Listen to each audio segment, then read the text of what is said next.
take us on nicely to the pilot of Smallville, which started in 2001. Notably, this was, I believe, I don't think it got delayed, but if I recall correctly, yeah. Well, that's weird. What? Apparently, it aired early in Jamaica. Of course it did. News to me. But yeah, so it premiered in October 2001, and I vaguely remember them talking about how it was a weird time to premiere a new show because it was right after 9/11. Yeah. In 2001, so especially weird given the opening. With the meteor shower. Yeah, you got buildings getting destroyed and cars blowing up. Yeah. So that was a weird thing. What baffles me even more is that 24 started soon after 9/11, which feels really it's weird. It's insane that was like around that. See, that's the sort of thing where if you don't know, you feel 24 is probably a reaction to, but obviously it already was going ahead before that. So, but I mean, over time it shifted to becoming a reaction. Yeah, absolutely. As did most TV of the time, to be fair. Yeah, I mean, arguably we're still living in a post 9/11 world where everything's kind of like can be traced back to that in some way. But obviously, a show about Superman at that time, it makes a lot of sense. It's hope, optimism, maybe things can be better, ideals, all that sort of thing. So of course, Smallville, which ran 10 goddamn seasons, started on the WB, which was also where the hit television show Buffy the Vampire Slayer started. Oh come on, that was cheap. That was cheap and easy.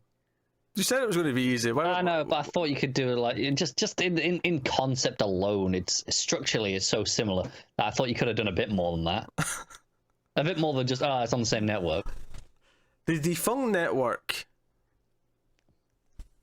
All right, fine, whatever. But it went to the CW obviously once WB and UPN merged. Interestingly, Buffy went to UPN from the WB, and then those two merged to make the CW. I always thought that was kind of amusing.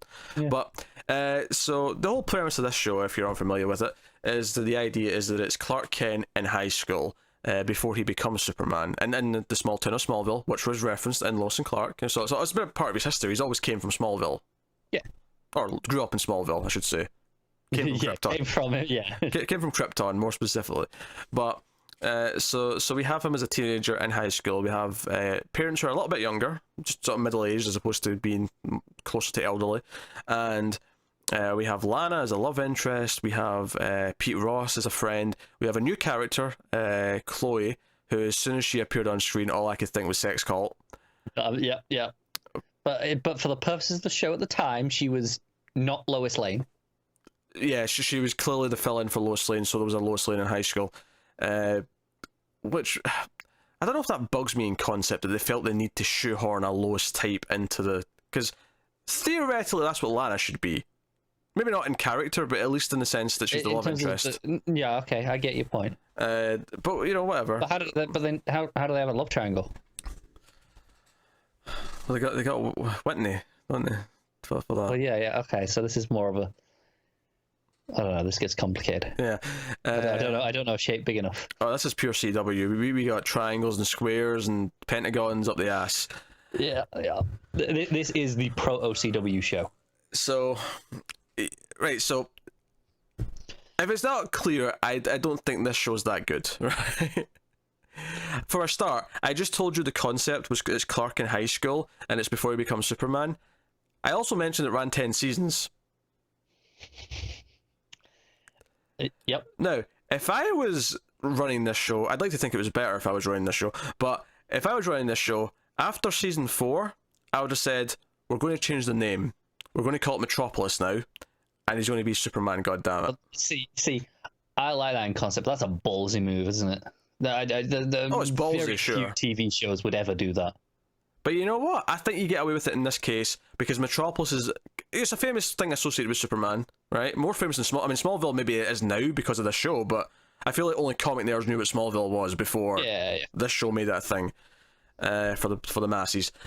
And you put a big Superman logo on it. I get what you're saying. I just think it's I'm not surprised they never did that. I don't blame them for not doing that. And really. instead they dragged out the process of becoming Superman to the extent where he was going around in a black trench coat with an S on his chest for a season or two. That was dire stuff. But of course, it's going to be a long time before we ever get to those episodes. We're here in the early days, which were, from memory, better. I think they're not awful all the time. That praise. Look, I'm going to preface this. I agree, this is not a good show. Well, I agree with that. Here's the thing, right? I remember season 1 to 4, maybe even 1 to 5, being more watchable. And admittedly, I do think the plot from memory does get much worse in season 6 onwards. However, watching this pilot again after a long time of not watching the show, I mean, it ended in 2010, so even the finale, it's been 7 years plus this point. Yeah. But I was like, I remember Tom Welling being bad. I didn't remember Lana being this bad. Kristin did you Kreuk. not? That stand out way more than me. I did not remember that. In terms of the cast, the parents are pretty good. Rosenbaum's pretty good as Lex, and Allison Mack, the sex cult leader currently, is pretty good as Chloe. She ends up being quite a likeable character. Yeah. Right. I mean, Pete's okay. He's kind of just a blank slate for the most part. But he literally just goes away after a while, right? Yeah, he's there for 3 seasons. 3 seasons, and then it's like nothing ever changed when he's gone. Yeah, which kind of sums it up, doesn't it? Yeah, they never really had anything to give him. It was kind of weird. And yeah, so you open with the flashback where the meteor, because they sort of change it a little bit, where it was like when Clark's ship came down, it was like a whole meteor shower came with it, and it hurt a lot of the town. Which, by the way, I like that in concept. Oh, that's fine. I don't have a problem with that. It also explains why there's so much goddamn kryptonite kicking about. Yeah, that is also where I was like, holy shit, this CG is awful. It's, I mean, by today's standards. I don't think it's too. There was other moments in this where I would actually. So Lionel's with Lex. Lionel, of course, is Lex's father. Who, funnily enough, you only see in the flashback in this episode. You don't see him in present day yet. Yeah.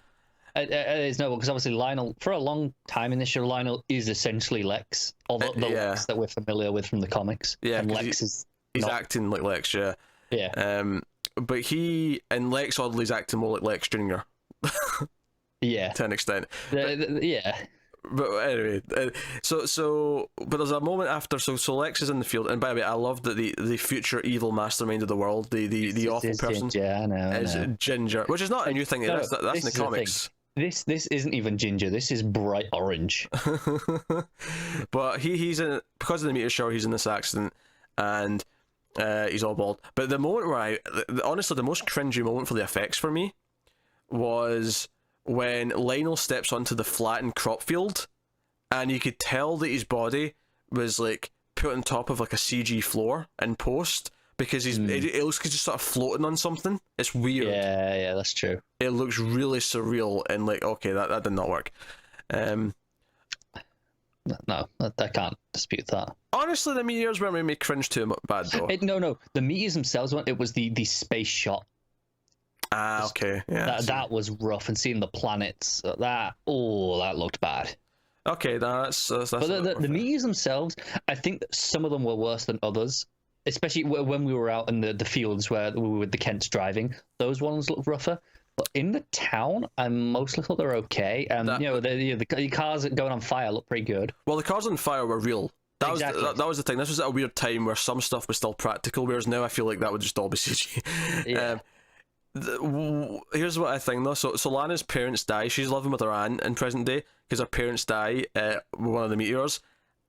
I have to admit, I laughed out loud at this moment because it looks like they're just standing waiting for this meteor to hit them. They just look up at it and go, "Oh shit," and just die. It's actually really darkly funny. It is, and I don't think that's intentional at all. I don't think it is either, but I laugh too. Don't worry. And then you have like little Lana with her little wand, like crying about her parents being dead, and I'm like, oh, this is too funny. Yeah, I'll be honest. I thought she was older than 3 when I saw this. When I was watching this, I thought she was like 4 or 5 at least. And then they tell us later that she goes, "Oh no, she was 3." I was like, I'll really? be honest that was though. A 3-year-old? I always get these ages wrong when I guess them, so I'm not even. No, that's true. Which I'm not disputing. It might have been a 3-year-old actress for all I know, but I had no idea. I would have guessed older. I'll tell you who's not the ages they are supposed to be. Everyone else when they're teenagers. Yeah. I'm not arguing that. That's clear. I'm pretty sure. I'm positive that Tom, because I'm 28 right now. I'm pretty sure Tom Welling was 28 by like season 4 or 5. So he was. Let's have a look how old he is now. We work this out. Oh, he was born in 77. 77. So he was 24 when season 1 was airing. Yes, and he's playing what? 15? 14? 16. 16? Push. I'm at oldest 16. I'm trying to figure out what. He's freshman. They specifically say they're a freshman, so at oldest he's 16. Okay. In fact, everyone at oldest is 16, which is not viable for any of them, but it's certainly not viable for him. It's not. I'm trying to see the others. Kristin Kreuk was 82, so closer. Oh, she's 5 years younger, so she's like 19. That's not too bad. And Allison Mack was 82 as well. Oh, yeah, a couple. So those ones are only a couple of years older. Yeah, funny how it's the females, they cast younger. Yeah, not surprised. Yeah. I mean, let's see Pete though. To be fair. Okay, what's Pete? 83. Oh, he's 18. Oh, yeah. So I mean, you say it's the females that cast younger, yet he's the youngest there. He's an actual youngin', but yeah. But they may actually maybe 15. I'm saying 16 at a push. Like I'm saying right, benefit of the doubt. 15 to 16, but yeah. I mean, 18's not too bad. That's pretty close for these things. But 24? 24 is too far. I don't know. I'm not disputing that one. How many 24s do you see and go, oh, they could pass for a high schooler? None, including this one. And he has the charisma of a plank of wood, which is the biggest problem with him. Oh, absolutely. Whereas Kristin Kreuk's not. I mean, she does she doesn't lack the charisma in the same way that Tom Welling does, though. She's just more the typical pretty girl that's on a TV show who can't act. Yeah. And I'm thinking, the moment where she drops the Superman line, and they set it up because of the Nietzsche book, because obviously the Übermensch, which is where Superman comes from as a name. And she's like, oh, are you man or Superman? Which, by the way, I'd forgotten how much the show loves to do this. Later on in the same episode, Lex turns around and goes, hey, Clark, do you believe a man can fly? Yeah. And I'm we got the fortress line at some point as well. I don't remember a fortress line in this one. I don't think it's this one in this episode, but there's I vaguely remember a Fortress of Solitude reference early on. You're probably right. I remember there is one actually, because obviously in Lois and Clark there is no Fortress of Solitude, but there is a neat sort of reference to it at one point. Yeah.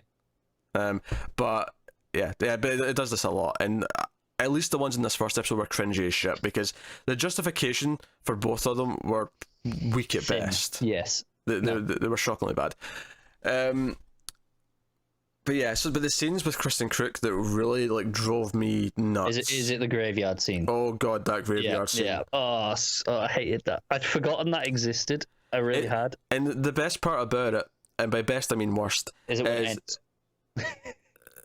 Is all the dramatic little turns she keeps doing when she's talking about her dead parents, and she's like, oh, but my parents, and something, and I come here and talk to them, and she does that thing where she pauses for them to respond, and she'll say oh, this is what my mum said to Clark, and I was cracking up because this was making me think of a sitcom. It's a Scottish show, right, which means no one other than Scottish people will know what I'm talking about here, but it's called Still Game. It's a really funny show. And it's about it's middle-aged guys, but they play old men. So the whole joke is that they're in their 70s and 80s, and that's all the humor. And there's a scene in an episode where they go to one of their wives' graves, and one of them does this where they talk to the grave, but they pause for a response, and then they'll act as if they're actually talking to them. And the other one makes fun of them and says, "That is creepy. Why are you doing that? That is weird as shit. Stop that." And I just remember, because it's a really funny scene, because then the guy who's talking to the grave goes, "Oh, what's that, honey? Aye, he is an arsehole." It's a really funny scene. And all I could think about in this scene was that. And then Clark starts doing it. He's like, "Oh, your mum just said something." She joins in. Yeah. And I'm like, this is delusional. Stop it, Clark. You're feeding her. Don't encourage this. And I'm like, this is just so surreal. And how many teenagers ride off on a horse to a cemetery? and again, we're in farmland. Oh, okay.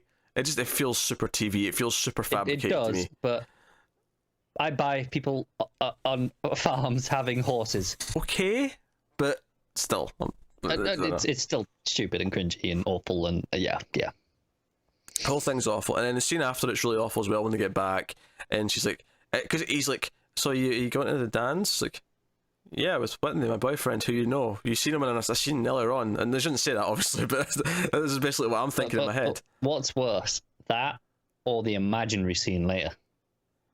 I've still got more to say about this scene. Let's not jump ahead to the imaginary scene. Especially since that imaginary scene, I actually bought that it was real just because the writing was so bad that I thought, no, this is probably just real.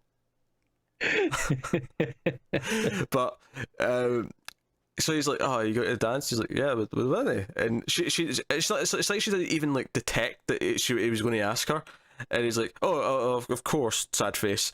And then she's like, so you going? Like, no, I thought I'd go to bed early that night. Because that's something you plan in advance, like 4 days early. You're like, oh, I'm going to bed early that night. Yeah, unless you got something important the next morning. Yeah, yeah, but no, this is a normal night. And she's like, well, hey, if you do show up, you know, I might save you a dance. And I'm like, I mean, this is really leading him on. This is proper flair. And then, of course, Whitney, the boyfriend, steps out of the shadows in the background, like, And honestly, the most contrived thing in this episode might be when so there's this whole thing where they get a freshman and they put him on a cross, like a scarecrow, in the cornfield, right? And they draw a big S on him. Yeah, of course, for the poster. This was literally this was just for the poster. Is why this exists. Yeah, but the most contrived thing about the whole thing for me was that Lana gives, because she's got like a kryptonite necklace, and the whole thing is that this is a part of the meteorite that killed her parents, because you want to wear that on your around your neck at all times. Yeah. Whatever. Like, I'll accept that. I don't know why I'm accepting that, but I'll accept it.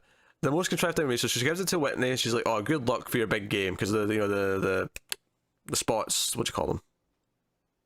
Spots. You know, the people who come to see if they want to give you a scholarship.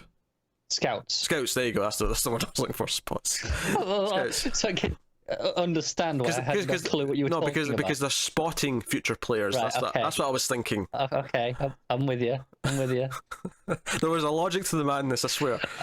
I believe you.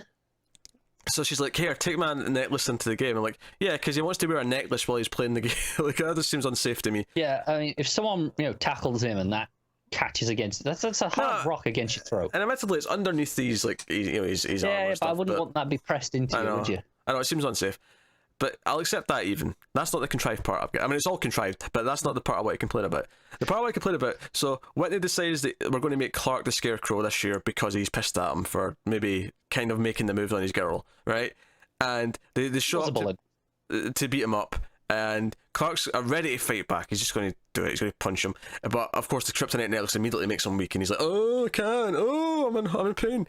And he's sort of staring at it, and Whitney notices and goes like, oh, do you like her necklace? Here, I'm going to put this on you, because it's the closest you'll ever get to her. Yeah. What? Yeah. What? Hey, let's just give away my girlfriend's prized possession. Yeah, the very thing that you tried to refuse to take because you were worried that you might lose it or something. Yeah. Yeah, no, this is bullshit. There's nothing about this that is not bullshit. It is complete poppycock. Look, I have said in the past, I don't think Smallville is a good show, but I like it in any way for personal reasons. It's what got me into comics. I think I remember it better than this. I'm sure it to be fair, how often do we see pilots that are kind of shit, but they get better? I remember most of season 1 being very consistently this quality, but I mean... Okay, that's fair. I thought I remember it a bit better getting better than this, because at least after about we have a very quickly shoehorned villain. The previous Scarecrow victim is back. He has electric powers. Why not? And that becomes a trend, actually, because we have electric powers. And I may get the order wrong, but I can pretty safely say that in the next few episodes we have a fire villain, an ice villain. We have Fat Amy Adams. I forgot about Fat Amy Adams. She's like episode 5. So... no, I mean, we've got the bug villain. Is that an example of something good? No, I'm just saying. I'm just saying that they're not all elemental. Well, yeah, obviously, because they do a few elemental, they run out of elementals and they start doing things like bugs. Yeah. That's true. So that's the whole thing. So Lex ends up saving Clark, and of course we missed out the part where Lex, like an idiot, drives off the bridge and hits Clark, and Clark has to save him. That Lex has been relegated to literally the shit plant. It's a fertilizer plant where he goes. It's like, yeah, you can go to the shit heap. Yeah, it's punishment for him because he's been a bad son and businessman or something to that effect. Yeah. That's not very clear. And he befriends Clark because Clark saves his life. Jonathan hates him because he hates Lionel. More on that in future episodes, I'm sure. Yeah, I vaguely recall that story. Yeah, and so they're starting to befriend each other, and I mean, this is kind of the thing. Obviously, this is relatively new. It's not. I mean, it's not never been in the comics, but certainly the whole idea popularized it. Sure. Yeah, certainly the whole idea that we're going to spend seasons of Lex being his friend before he becomes evil. My problem with this though is that they actually play it a little too, like, every time he's on screen talking to Clark, there's this music that just lets you know that, okay, he's being nice now, but sinister stuff's coming. No, do you know what? I love how cheesy the music is. I know this is like not necessarily a good thing. The music is very surface level, but that first time he looks at Lana and all the lovely airy flutes come in, I just like it. I do just like that. It's not good, but I do like that. Mm-hmm. You got Chloe and Pete betting on him, falling over with Lana or being late for the bus. I quite like that. Honestly, that's the thing. Like, Chloe's, out of the teenagers, is like the most likable character, and then the parents are pretty good.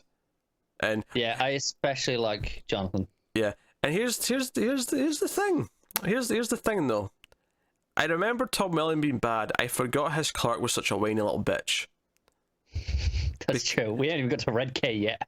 He just whinges that he can't be on the football team. He then whinges that he's not normal. He's like, oh, is this normal? And then he puts his hand in the wood chipper, and he's just like, and then when Jonathan shows him the ship, and he's like, oh, you're from somewhere else, Clark. You're from It's like, yeah, you should have told me. Yeah, it's like, oh, you should have told me. And then he speeds off to the cemetery, which is where we get that infamous scene with Lana. Yeah. It's rough. It's really rough. I feel bad for Jonathan. He has been a good father, clearly, and I think he's actually one of the best characters on the show at this point. Sure. If not the best. Like his, when he's coming and talking to him, I think that's some of the best stuff we have in this episode, personally, from his side at least. Sure. And then, of course, he comes back after that. He gets the electric guy during the dance outside. There's not much to say about it. And then fine. He comes home. And he's in the barn, because this is the iconic barn where he spends all of his time. Not his bedroom, he's in the barn all the time with his telescope. Yeah, this is the fortress. Someone calls this his Fortress of Solitude, I'm sure. Okay, that sounds I'm sure right. It's coming up. But he looks through the actually, earlier on, he was creepily just spying on Lana at one point. Yeah, it's proper weird, isn't it? It's proper weird. He's just practicing for that X-ray vision that's kicking in. Like, someone's got to notice this, right? Someone's going to go, hey, why is it pointing down? And then look, okay, hey, doesn't Lana live there? Maybe he just always has it. Every time he stops using it, he just puts it up just smacks it up every time he leaves. Yeah. But at the end of the episode, he comes back to the barn, and Lana shows up in her dress, and she's like, "Hey, I missed you at the dance." It's like, "Did you save me one?" Like, "You did save me one," and they start dancing to no music at all. I mean, we hear Goo Goo Dolls, so we hear something, but they don't. They don't hear a thing, and they're just dancing, and it's just all like, why is she doing this? She has a boyfriend. This is really... And like I say, the writing's been so bad, especially with her up until this point, that I was just willing to accept this was real. I totally was. And then she disappears, and he's just there on his own, and you see little Lana arriving home, and I'm like, oh, okay, he was just fantasizing. Okay, great. Yeah. Got a love triangle. Cut to credits, we're done. Okay. Yeah. And we'll be doing episode 2 of this next week. Look, okay, things I legitimately like. Okay. Rosenbaum's performance, I think it's solid. I agree they overplay the sinisterness, but I like what he's doing. Uh-huh. The parents, especially Jonathan, when Martha's like, hey, Clark, don't drink the milk out of the bottle. Where'd you learn your manners? And he's like, all right, fine, sorry. And then Jonathan just comes in and swigs out the bottle. I like that. Okay. I mean, I like Jonathan. Martha's okay. I like Chloe well enough. Walla weird, all that jazz. At the moment, I wouldn't say I like her yet, but she's the least offensive. What, Chloe? Yeah. No, I mean, she has a little bit with the bettings, likable enough, I guess. I think she's likable because she immediately has charisma, which a lot of the other teenagers do not have. A lot of the other teenagers just purely lack that. Whereas right away she's smirking about winning her bet, and she's kind of radiating a little bit. It's one of these weird things where the whole show, Clark's into Lana, and you never get why he never considered Chloe all that much, because she's clearly got a personality. Yeah. But you know, it's a CW, so whatever.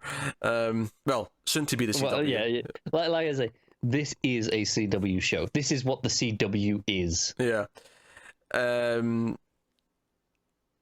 As for other things I like, I mean, I like the meteor shower idea. I like. That's about it for this episode. That's about it. I'm trying to think if there's anything else, and I'm stretching. I'm reaching. That's about it. This is the most networky of shallow network shows, and this is where when I compare it to Lois and Clark, where everyone is immediately likable and has good dialogue, and then here it's just like so much surface level stuff of like, oh, my parents died when I was 3, I missed them, I wonder what it'd be like if they didn't die. Oh, yeah. Lana, shut up or be Batman. None of this middle ground bollocks. I can't wait till we're ready. I mean, how much are we on to spoilers for future seasons? Do we care if people are watching with us and haven't seen it before? Do we limit it to general things, or is this okay? No, it finished 7 years ago. No one really likes this show that much. Some people like this show. I feel like we're going to get some angry comments. We might do. Look, and this comes from someone who defends the show more than anyone should. I wouldn't. No specifics. No specifics. You can maybe be vague about some things, like if I think we can say, like, for example, Lex isn't there for the last 4 seasons. Yeah. Okay. So people leave the show after X amount of time. Yeah, that's okay, I think. But no certain examples of what actually happens to anyone. Yeah. Okay, that's cool. Just figuring out what the ground rules are, just so that I can, just be like, well, I can't wait for X thing to happen, or, Okay. like, those sorts of things. So no, that's the Smallville episode 1.